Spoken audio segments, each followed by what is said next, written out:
इतना स्वीट सा, इतना भोंदू सा लड़का और हमने इसे स्टॉकर समझ लिया। हाँ, मैं हूँ मायरा का स्टॉकर। ऋषभ को गुनहगार साबित कर देवे हैं तो हम हमारा सर मुंडवा देंगे।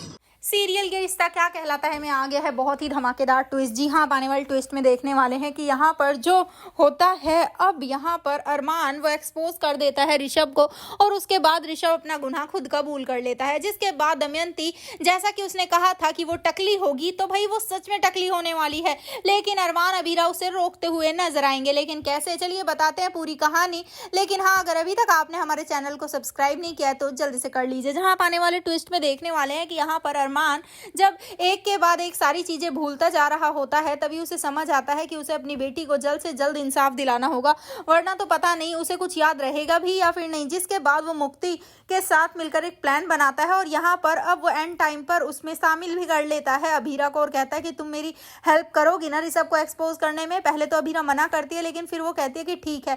यहाँ पर उन लोगों ने अब ऋषभ को ट्रैक कर रखा होता है और जैसे ही वो लोग पोद्दार हाउस से बाहर निकलने वाले होते हैं, तभी यहाँ पर पहुंच जाते हैं अरमान, अभीरा, मायरा, मुक्ति, और वहां जाकर चारों माफी मांगने लगते हैं ऋषभ से और कहते हैं कि हमें ना बहुत बड़ी गलतफहमी हो गई थी। तुम तो लड़कियों से बात तक नहीं करते हो, तो तुम क्या स्टॉक करोगे? तुम तो बहुत अच्छे हो, तुम बहुत सीधे हो, लल्लू हो और बहुत ही भोंदू हो। जिसके बाद यहाँ पर ये सब सुनकर वो फिर से ट्रिगर हो जाता है और कहता है चिल्ला चिल्ला कर, हाँ मैंने ही मायरा को स्टॉक किया था, मैं ही हूँ वो स्टॉकर, समझ आया तुम्हें? मैं कोई भोंदू वोंदू नहीं हूँ। जिसके बाद यहाँ पर अभीरा सबके सामने एक जोरदार थप्पड़ लगा देती है अब ऋषभ को और कहती है कि अब पता चल गया आप लोगों को कि सच क्या है और झूठ क्या है।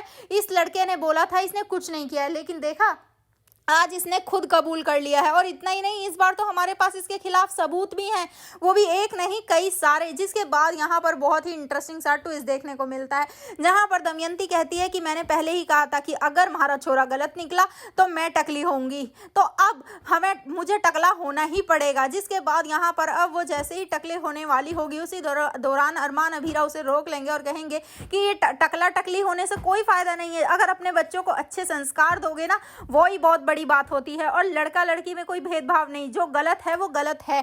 तो अब देखना इंटरेस्टिंग होगा, क्या अरमान अभीरा वापस लौटने वाले हैं पोद्दार हाउस में? क्या दिशा वाली जो वो ड्रामा था वो भी एक्सपोज होने वाला है? आपको क्या लगता है? हमें कमेंट जरूर करें। ऐसी खबरों से जुड़े रहने के लिए हमारे चैनल को जरूर सब्सक्राइब कर लें।